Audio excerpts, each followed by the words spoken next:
The heavy autumn rain battered the tall glass windows of the 35th floor of the premier financial tower in downtown Seattle, Washington.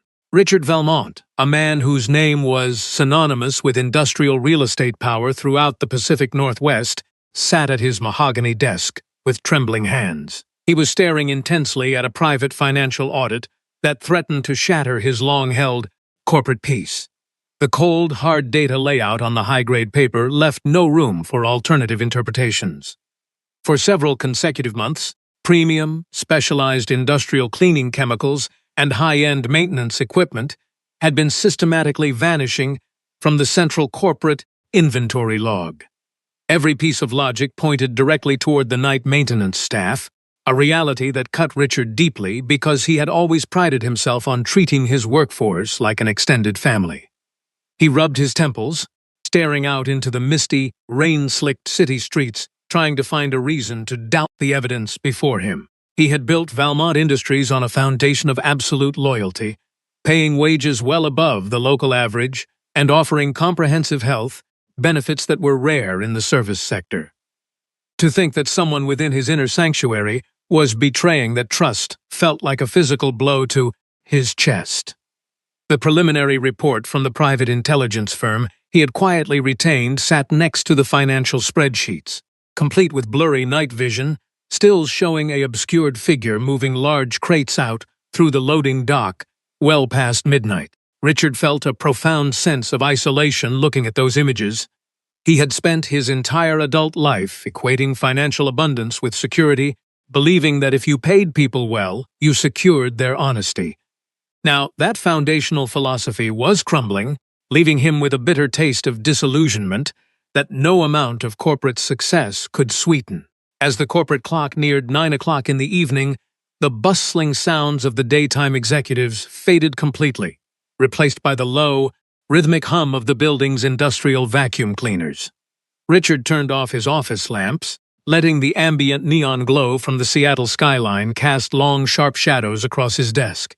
He sat in total stillness, watching through the narrow vertical glass panel of his heavy office door as the night shift commenced. Soon enough, a familiar figure entered the executive suite.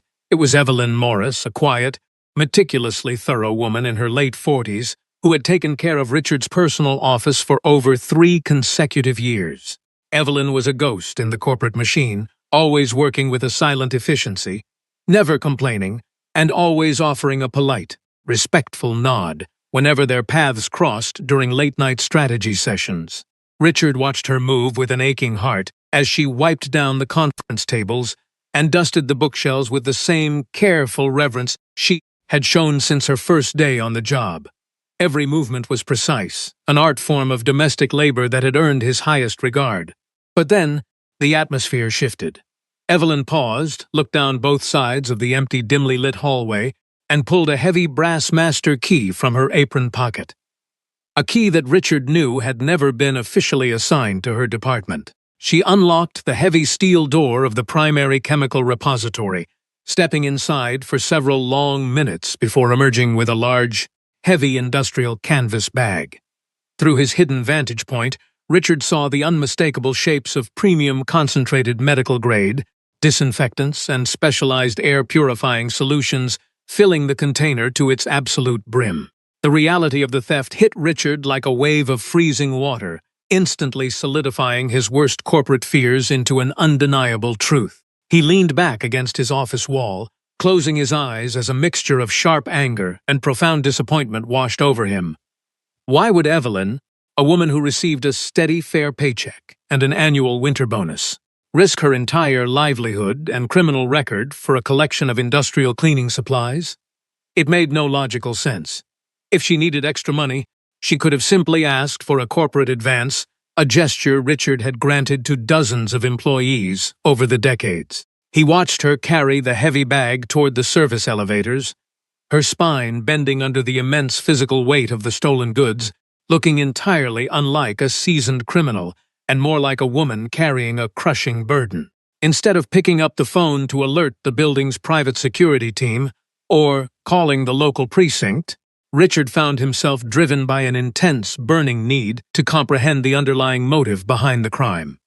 He grabbed his heavy wool overcoat, slipped out through the executive back exit, and descended to the underground parking garage via the private express elevator. He started his dark Mercedes sedan, keeping the headlights turned off until he saw Evelyn exit the building's employee portal on foot, her canvas bag slung heavily over her right shoulder. She walked through the cold rain toward the nearby public transit line, entirely unaware that her employer was tracking her every move from a discreet distance across the slick, wet asphalt of the city streets. The old municipal bus roared to life, expelling a thick cloud of exhaust into the damp night air as it began its long, winding journey away from the affluent corporate center of Seattle. Richard followed the transit vehicle from a safe distance of 2 blocks, his luxury vehicle feeling entirely out of place as the gleaming skyscrapers gradually gave way to industrial warehouses, and eventually to the forgotten, low-income outskirts of the metropolitan area. The streetlights here were spaced far apart, many of them flickering rhythmically or entirely dark, casting the broken asphalt below into deep, unwelcoming shadows. This was a sector of the region Richard had never seen from his high-rise office, a place where the economic prosperity of the city seemed to completely vanish into thin air. After nearly 45 minutes of continuous driving, the bus pulled over at a gravel stop near the edge of an old, neglected industrial tract.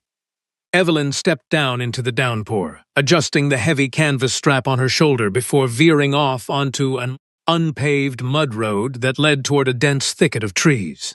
Richard parked his vehicle under the shadow of an abandoned shipping container, stepping out into the freezing rain to follow her on foot. He pulled his collar up, keeping low against the rusted chain-link fences that lined the path, his leather shoes sinking deep into the thick, freezing mud with every step he took. The anger that had fueled his initial pursuit was slowly being replaced by a strange, hollow knot of apprehension in his stomach. Evelyn walked with a hurried, desperate urgency now, her breath visible in the cold air as she carried the heavy cargo deeper into the forgotten district. Richard tracked her for another 10 minutes until she finally came to a halt in front of a structure that made him completely freeze in his tracks. It was not a residential home, nor was it a functional apartment building. It was a long-abandoned timber-framing mill that had been partially destroyed by a historic fire decades ago. The wooden beams were charred and deeply cracked. The upper windows were completely shattered and boarded up with rotting pieces of industrial, cardboard, and a large section of the corrugated tin roof sagged dangerously toward the center of the foundation. The structure looked entirely uninhabitable, a safety hazard that any city inspector would have ordered demolished immediately. Yet, Evelyn pulled open a rusted side metal door with practiced familiarity and stepped into the dark interior, closing the entrance behind her. Richard stood in the pouring rain for several long moments, his mind racing as he tried to reconcile the image of this dilapidated ruin with the concept of a sophisticated corporate theft ring. This was clearly not a warehouse for a black market fencing operation. He crept forward with extreme caution, his heart thumping loudly against his ribs as he reached the side of the building, carefully avoiding the broken glass and rusted iron nails scattered across the overgrown ground. He pressed his back against the damp, charred wood of the exterior wall, holding his breath as he listened for any sounds filtering through the cracks in the structure. The heavy patter of the rain on the tin roof threatened to drown everything out, but as he moved closer to a window opening covered by a thick sheet of weathered plastic, he heard distinct human voices originating from within the darkness. They were not the gruff, whispered tones of criminal conspirators dividing stolen loot. They were the unmistakable soft voices of young children, their words carrying an undercurrent of vulnerability that made Richard's breath catch completely in his throat. "Mom, you're finally home," a young boy's voice echoed softly through the drafty interior of the old mill, his tone filled with an immediate sense of relief. David's cough got much worse after the sun went down, and Sarah's forehead feels like it's on fire again. Richard felt a sudden, sharp pang in his chest, as if all the oxygen had been instantly removed from the surrounding atmosphere. He leaned closer to the window, finding a small, torn opening in the plastic sheeting that allowed him to peer directly into the center of the abandoned structure. The interior was illuminated only by a few thick wax candles placed carefully on rusted metal barrels, casting long, dancing shadows across the cracked concrete floor. What Richard witnessed through that tiny opening completely shattered every preconceived notion he had carried about Evelyn Morris. In the center of the vast, cold space, Evelyn had set up a small, improvised living area partitioned off by old canvas tarps. 3 children were huddled together on a couple of stained, threadbare mattresses laid directly on the floor. A teenage boy, who appeared to be no older than 14, was holding a younger boy of about 5, while a little girl of roughly 8 years old sat shivering under a pile of coarse woolen blankets. Evelyn had already opened her large canvas bag and was currently kneeling on the cold concrete, working with a frantic, metered energy. She was pouring the stolen industrial disinfectant into an old plastic bucket, mixing it with water she had apparently brought in jugs, and began scrubbing the wooden pallets and concrete surfaces surrounding the children's sleeping area. She moved with the exact same meticulous precision Richard had witnessed in his executive suite. But now, the labor was infused with a desperate, protective maternal love. "Hold on, my sweet boy," Evelyn whispered, her voice cracking with emotion as she reached out to touch the youngest boy's cheek. "Mom brought the strong medicine for the air. We're going to clean away all the dampness and the mold. I won't let this place take you away from me, too."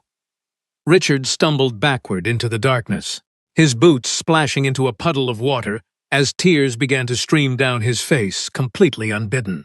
The realization hit him with the force of a physical blow. Evelyn wasn't stealing these high-end chemical supplies to sell them for a profit on the street.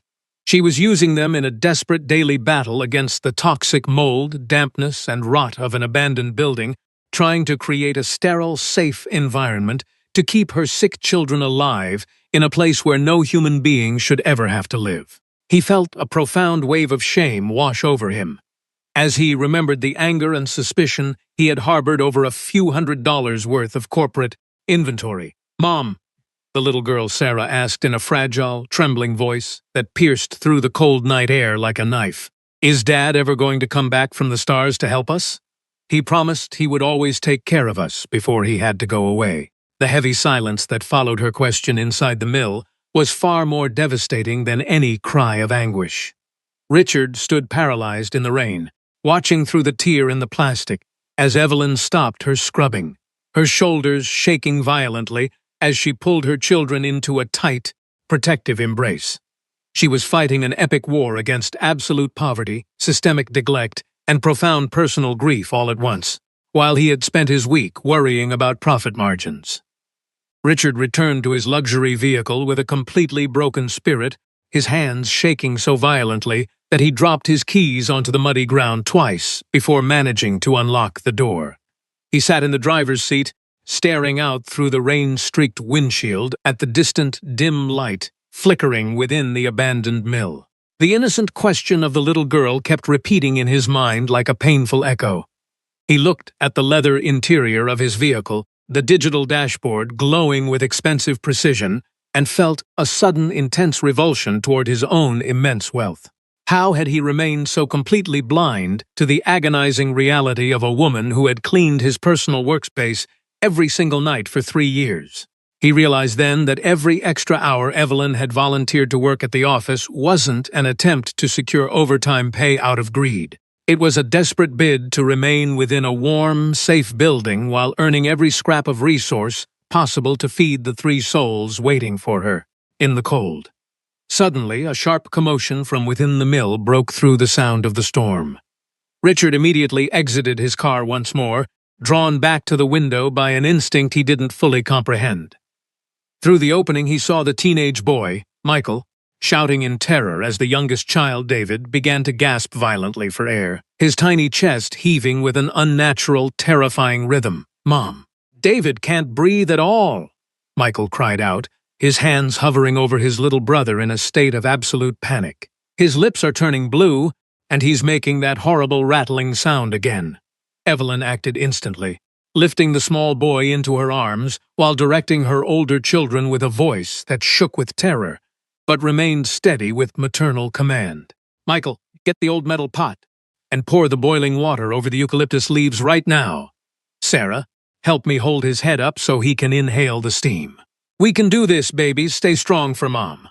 Richard watched in absolute fascination and horror as the impoverished family mobilized an improvised medical intervention using nothing but an old camp stove, a dented aluminum pot, and a few herbal remedies. Michael carefully balanced the steaming container near his little brother's face, creating a makeshift vapor tent out of an old towel, while Sarah gently rubbed the toddler's back.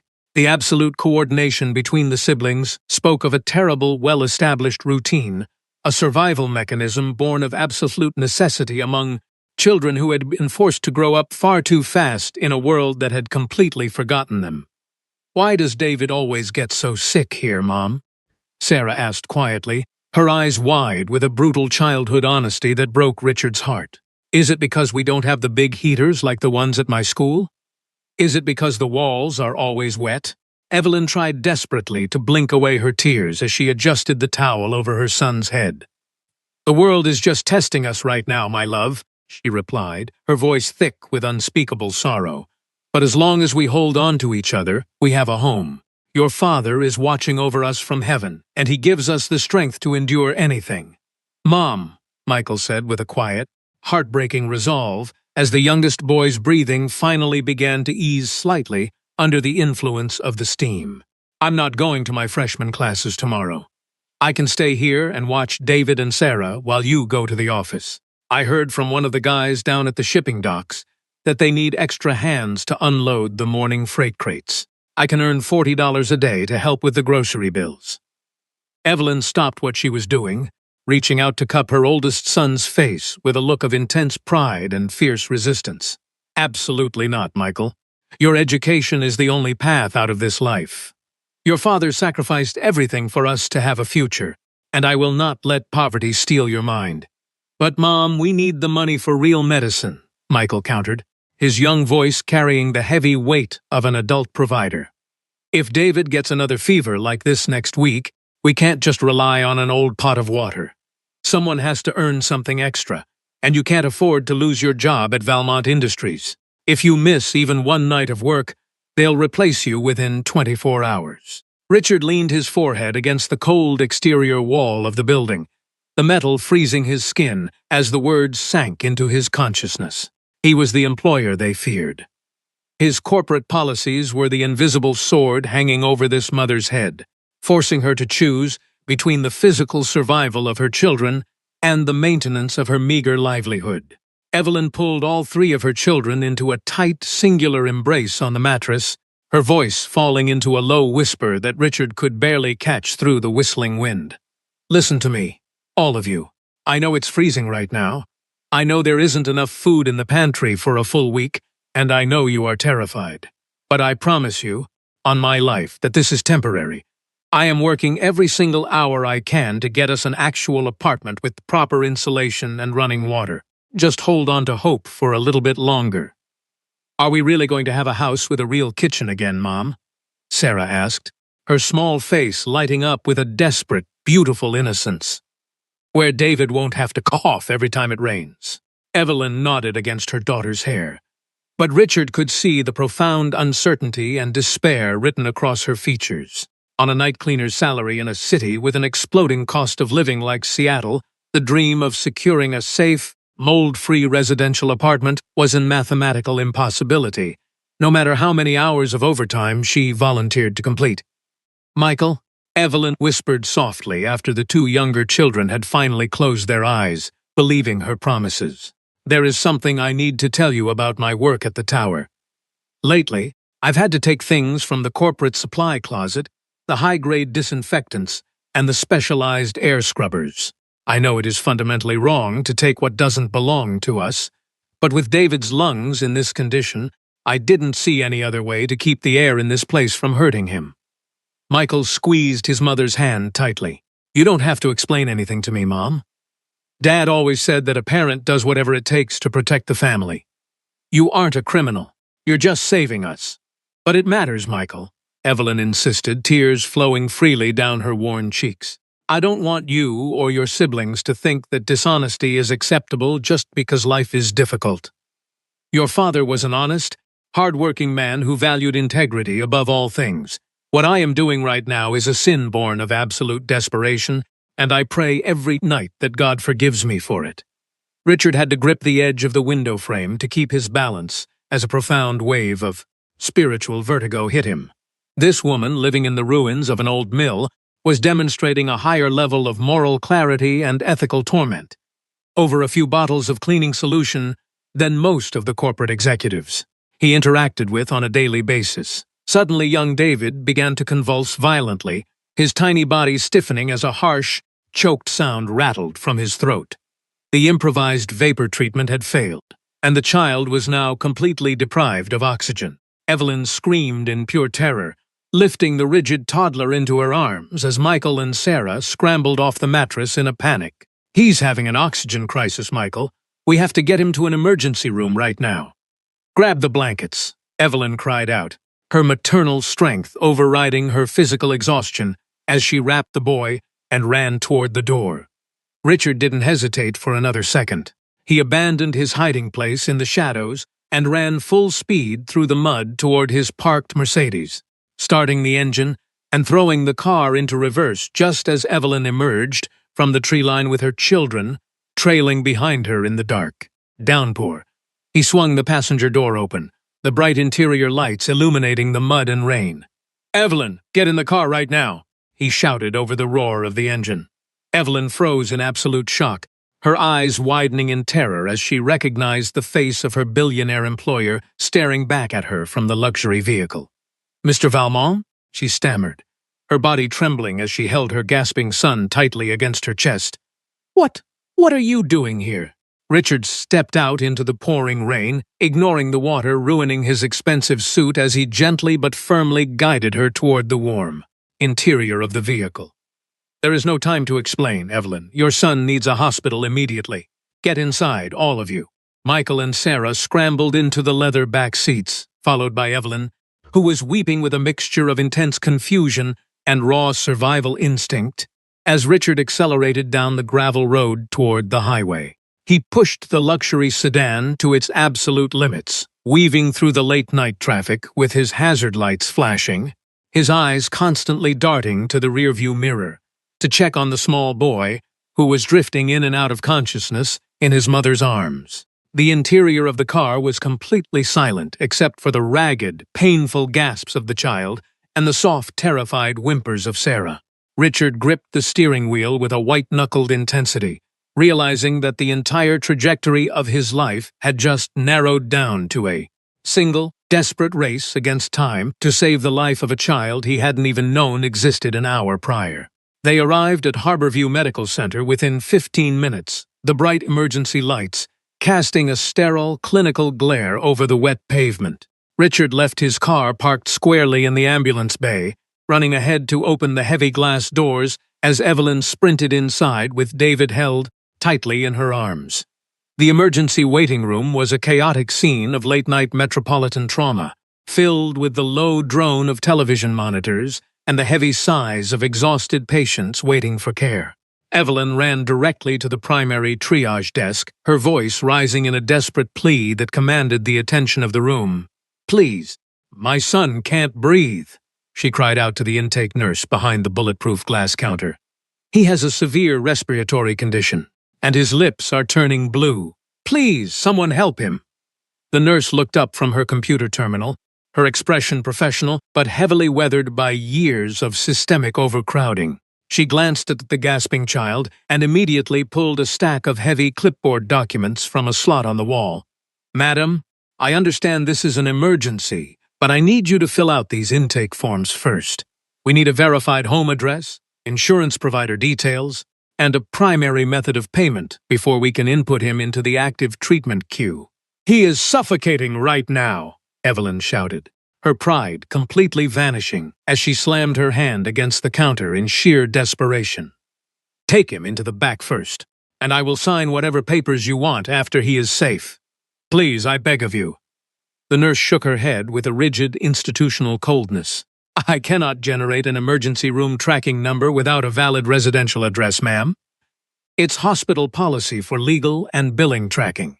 If you don't fill out the paperwork, The doctors cannot legally assume care unless it's an active cardiac arrest. Evelyn grabbed the pen with a shaking hand, staring down at the blank line marked residential address. She froze completely, a look of profound humiliation crossing her face.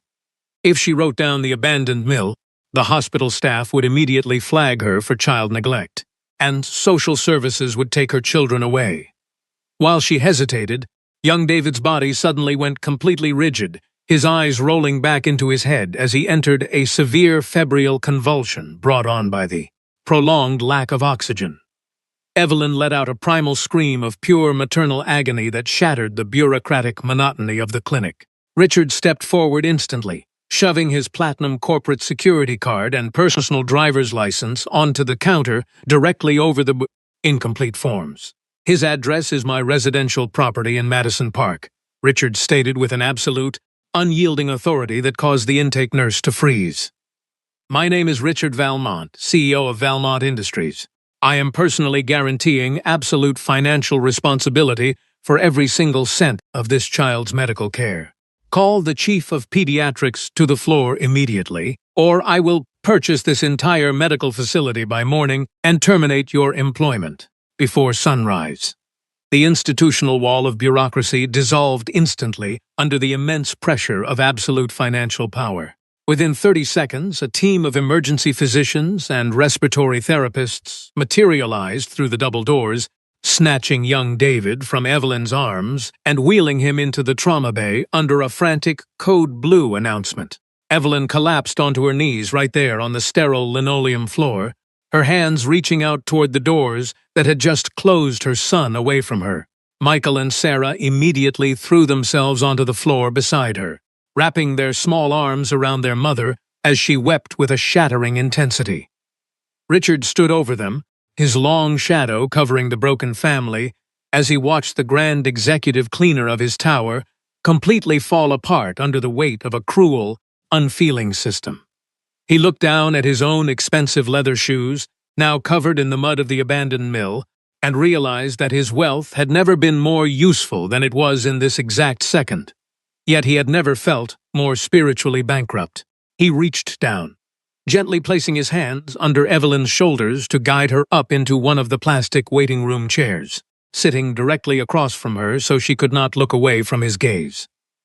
"Evelyn," Richard said softly, his voice thick with an emotion he had spent a lifetime suppressing in the name of corporate stoicism. "I need you to look at me. I am not here to fire you, and I am certainly not here to call the police. I followed you tonight because I was blind, arrogant, and suspicious. But what I witnessed in that old mill tonight, it has completely rewritten everything I thought I knew about dignity, love, and what it means to be a human being." Evelyn wiped her eyes, looking at him with a profound vulnerability. "You saw how we live, Mr. Valmont. You saw my shame. You saw that I failed to give my children a real life." "You have not failed anyone, Evelyn," Richard replied firmly, his eyes shining with genuine tears. "You are running an empire of survival on a servant's wage, and you are doing it with the heart of a warrior. I am the one who has failed. I have sat in my ivory tower, looking down at profit charts, while the very people who keep my physical world clean are fighting a daily battle against death itself. I am so deeply sorry for my ignorance." Michael looked up at Richard, his young face hardened by months of cold nights. "Are you going to make us leave the mill? We don't have anywhere else to go." "No, son," Richard said, reaching out to place a respectful hand on the teenager's shoulder. "You are never going back to that freezing mill again. From this moment onward, your family is under my personal protection. But before we discuss the future, there is a question that is tearing my soul apart. Evelyn, how did a family with so much love and structure end up living in the ruins of a burnt-out industrial plant? What happened to your husband?" Evelyn let out a long, ragged breath, her eyes drifting toward the ceiling as she prepared to open a wound that had never truly healed. "My husband's name was Arthur," Evelyn began, her voice dropping into a rhythmic, melancholic tone that held the entire room captive. "He was a master structural welder, one of the best in the entire state of Washington. He spent his life working on the iron skeletons of the very high-rises that define the skyline of this city. He loved his work, and he loved these children more than life itself. He used to come home covered in soot and iron dust, but before he would even wash his hands, he would pull all three of them into a massive embrace, telling them that they were his reason for reaching toward the sky every day. "What happened to him, Mom?" Sarah whispered, leaning her head against her mother's arm, though she already knew the tragic narrative by heart. "He was working on the construction of the new Vanguard corporate plaza downtown 4 years ago," Evelyn continued, her eyes locking directly onto Richard's face with a sudden, devastating intensity. "The main development firm was under massive pressure to finish the project ahead of the winter freeze. To save time and cut operational costs, they didn't replace the worn safety cables on the upper scaffolding units. They forced the crews to work through a severe windstorm without proper secondary harness lines." Richard felt the blood completely drain from his face, a cold dread twisting inside his stomach as the name of the project registered in his mind. Valmont Real Estate Development had been the primary general contractor for the Vanguard corporate plaza. It was the very project that had secured his billionaire status and solidified his dominance in the regional market. The primary weld platform collapsed from the 19th floor during a 60-mile-per-hour gust.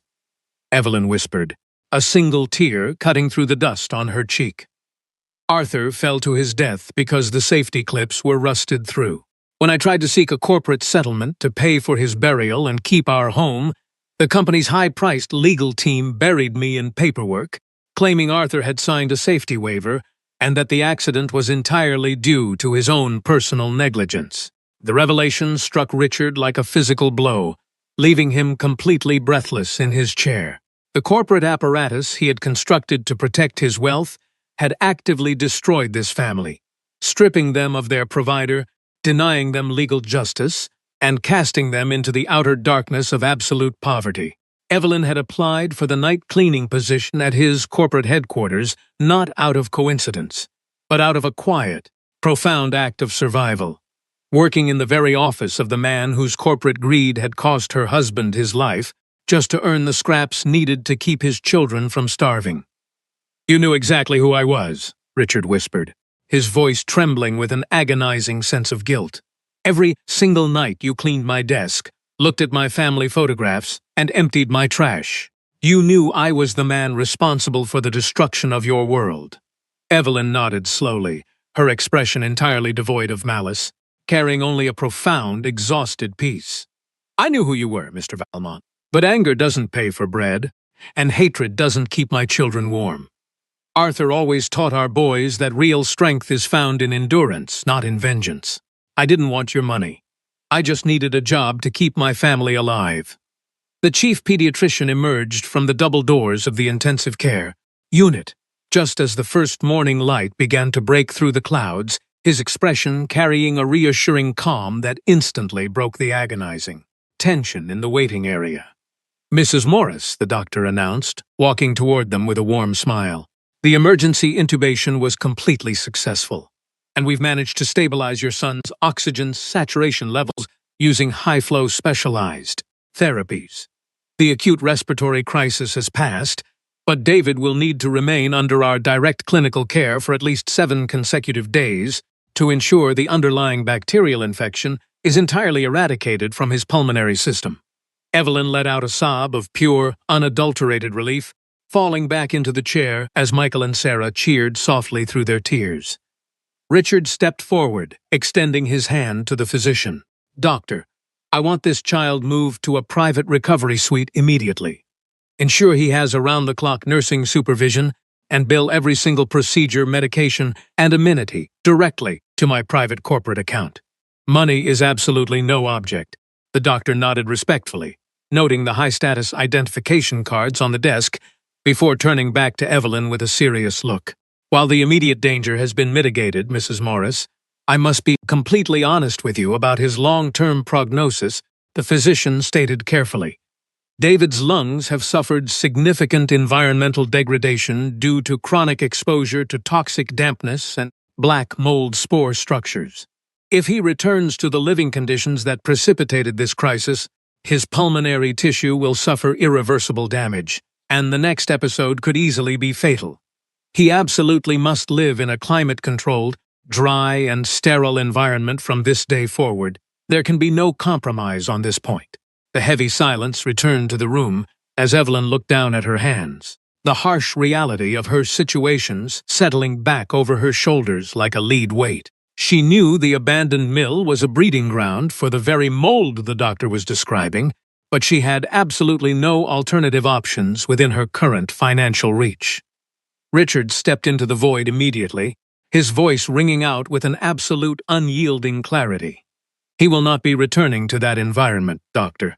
Within 48 hours, this family will be placed in a premium, custom-selected residential estate that meets every single medical specification you have just outlined. I personally guarantee it.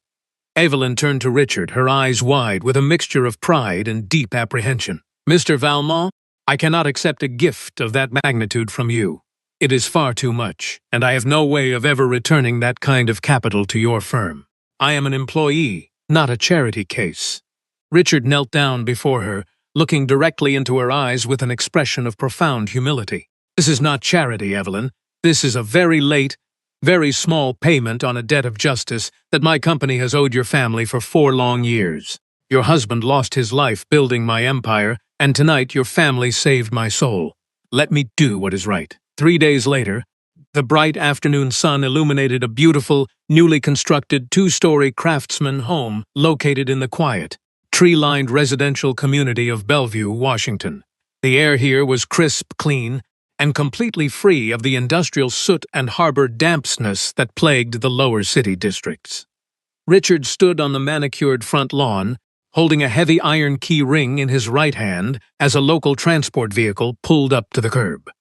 Evelyn stepped out of the car first, carrying young David in her arms, who was wrapped in a brand-new wool blanket, his eyes bright in curiosity, returning to his face. Michael and Sarah followed closely behind, staring at the suburban landscape in absolute disbelief. "Welcome to your new home," Richard said, walking forward with a warm, genuine smile that felt entirely natural on his face for the first time in decades. He handed the keys directly to Michael, allowing the young teenager to be the one to unlock the front door for his family. As the heavy wooden door swung open, the family stepped into a vast, sun-drenched living room featuring high ceilings, a functional stone fireplace, and brand-new oak hardwood flooring that carried the clean scent of fresh pine. The home had been fully retrofitted with high-end industrial-grade air purification units and an advanced central heating system designed specifically to prevent any accumulation of humidity or mold. Sarah ran across the room, her small bare feet sliding across the clean wood as she looked at the beautiful furniture, the soft plush carpets, and the large television monitor mounted on the wall. "Mom, look! There's a giant kitchen with a real refrigerator full of food," she shouted, her voice echoing happily through the spacious layout. Michael walked upstairs, finding 4 large bedrooms, each fully furnished with comfortable beds, studying desks, and large windows that overlooked a secure, fenced backyard complete with a beautiful wooden swing set built into a massive oak tree. Evelyn walked slowly through the master bedroom, touching the high-thread count sheets and looking out at the clean suburban sky, her shoulders finally dropping as the constant, chronic survival anxiety that had defined her existence for 4 years began to melt away. She walked back down the staircase to find Richard standing quietly by the front entrance, watching her children explore their new reality with a look of pure fulfillment that no corporate merger had ever provided him. "I don't know how to exist in a place like this, Mr. Valmont," she said softly, her voice trembling. "It feels like a dream that will vanish the moment I close my eyes." "It is real, Evelyn," Richard replied, his voice filled with an earnest devotion. "The deed to this property has been officially registered under your legal name, completely paid in full. There is no mortgage, no rent, and no hidden corporate strings attached. Furthermore, your position at Valmont Industries has been elevated to Chief Health and Safety Consultant for our active development divisions, featuring a compensation package that ensures your children will never have to worry about educational or medical expenses ever again. You are no longer cleaning my office. You are helping me run a company that protects its workers."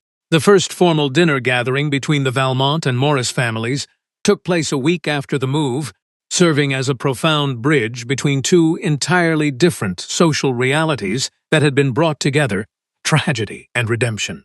Richard arrived at the Bellevue residence at 6 o'clock in the evening, accompanied by his two teenage children, Sebastian and Valeria, who had spent their entire lives surrounded by insulated wealth, completely unaware of the struggles that existed beyond their elite private school circles. Richard had spent the previous weekend having the most intensely honest conversations of his life with his children, confessing the systemic corporate mistakes of his past and explaining how a night cleaner had taught him the true definition of a father's responsibility. Evelyn welcomed them into the home with a radiant warmth, her kitchen filled with the rich, comforting aromas of a classic home-cooked pot roast and freshly baked bread. A meal prepared with a profound sense of pride and celebration. Sebastian and Valeria, initially stiff and uncertain of how to behave in an environment where there were no catering staff or formal rules, found themselves pulled into the family dynamic by Michael, who immediately asked Sebastian for help carrying the heavy serving platters to the large dining table.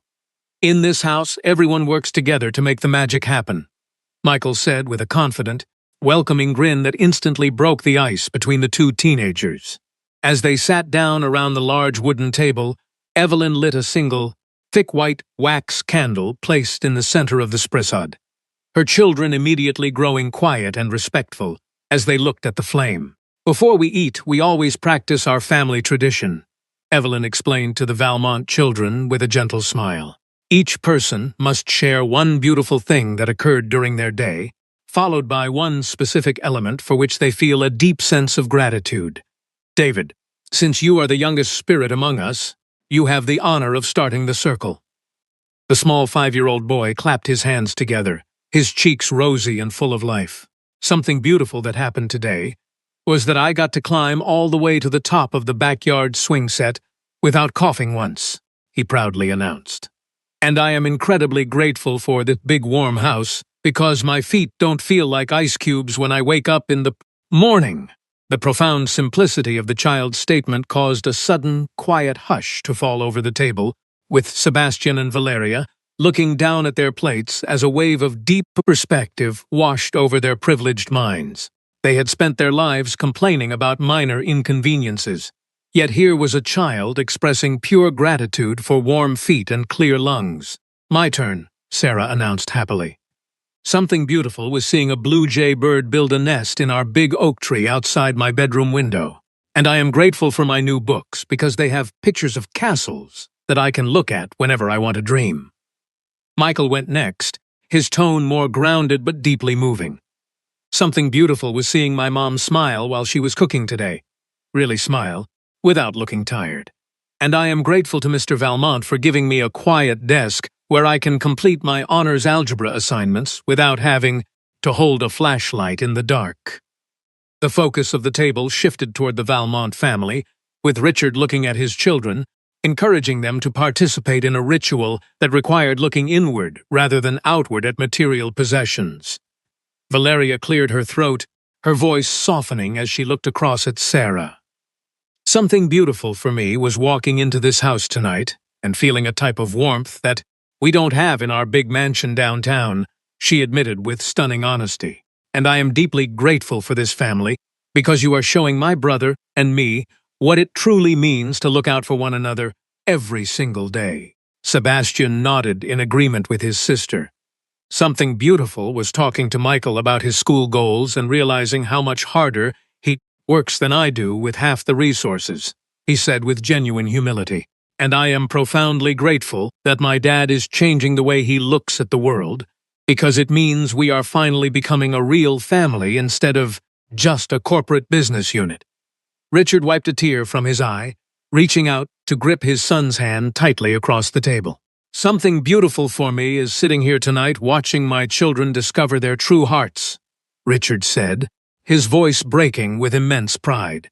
"And I am eternally grateful to Evelyn for having the grace to forgive my past blind arrogance and allowing me the chance to become a man my children can actually look up to."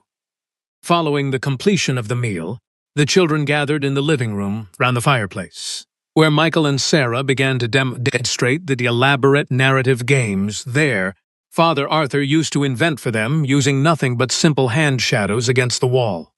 Sebastian and Valeria joined in, laughing and using their own hands to create elaborate creatures and heroes, completely forgetting their digital devices as they discovered the pure joy of shared human imagination. Richard sat with Evelyn at the kitchen counter, watching the beautiful scene unfold through the open doorway, his heart feeling fuller than it ever had during his decades of corporate success. "Arthur would be incredibly proud of the work you are doing with our safety divisions, Richard," Evelyn said quietly, using his first name for the very first time, as she looked at the official corporate safety manuals laid out on the counter. During the past week, Richard had officially established the Arthur Morris Memorial Safety Endowment, implementing the most rigorous, zero-tolerance industrial labor protection standards across every single construction site in the state of Washington, ensuring that no worker would ever be placed in danger for the sake of corporate profit margins again. "The honor is entirely mine, Evelyn," Richard replied, looking back at the children laughing around the fire. "Your family has given me a gift that money could never purchase. You taught me that the true measure of a person's life is not found in the height of the skyscrapers they build, or the size of their financial portfolio, but in the depth of the security, love, and presence they provide to the souls entrusted to their care. Arthur's physical life was cut short by corporate greed, but through your endurance and his values, his legacy has rewritten the future of my family and thousands of workers who will return home safely to their children every single night. The path of our later years often grants us a quiet vantage point from which to look back upon the long, winding road of our choices, and it is within that retrospective stillness that we discover the truest, most enduring laws of human existence. For so much of our youth and middle years, the world whispers a continuous, deceptive narrative into our ears. That security is a physical structure built of brick, mortar, and financial accumulation, and that our worth is measured by the tangible assets we manage to secure within our personal storehouses. We spend our precious days climbing corporate ladders, managing accounts, and safeguarding our fortunes against hypothetical storms, entirely unaware that the most dangerous rot does not occur in our balance sheets, but within the silent, unexamined spaces of our human hearts. It is a profound, sobering truth that a person can possess the highest tower in the city, controlling the livelihoods of thousands of souls from an insulated office of mahogany and glass, and yet remain an absolute pauper in the currency of empathy, connection, and spiritual peace. True prosperity is never a solitary achievement. It is an interconnected ecosystem of responsibility, a sacred understanding that our abundance has no moral validity unless it is used to lift the vulnerabilities of those who stand beside us in the labor of life.